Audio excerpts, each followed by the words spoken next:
s'abstient, il est adopté. Amendement 112, qui le présente, Monsieur Lecomte? Oui, merci.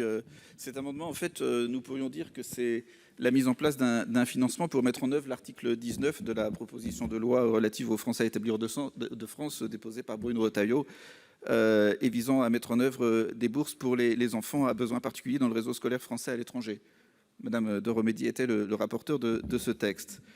C'est une revendication depuis très longtemps des Français à l'étranger, et en particulier autour de l'association Aledas de Barcelone, qui mobilise l'ensemble du réseau de l'AEFE sur ces questions de l'école inclusive, pour faire en sorte que les élèves en situation de handicap puissent être accompagnés, que leurs familles puissent être accompagnées, quelle que soit leur situation, et même si elles ne bénéficient pas de bourse scolaire.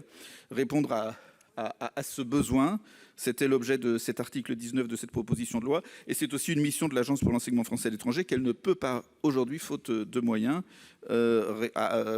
assurer dans de bonnes conditions et pour tout le monde, parce que, monsieur le ministre, 50 millions pour l'AEFE, c'est pas 50 millions pour tout à l'international.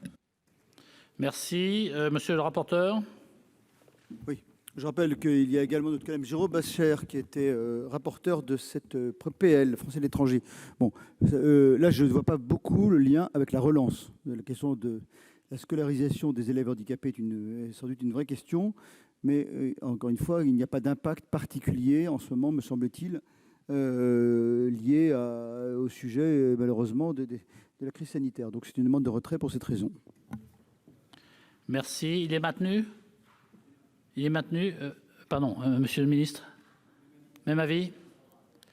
Défavorable. Donc, je mets aux voix l'amendement 112 avec un double avis défavorable. Qui est pour? Qui est contre? Qui s'abstient?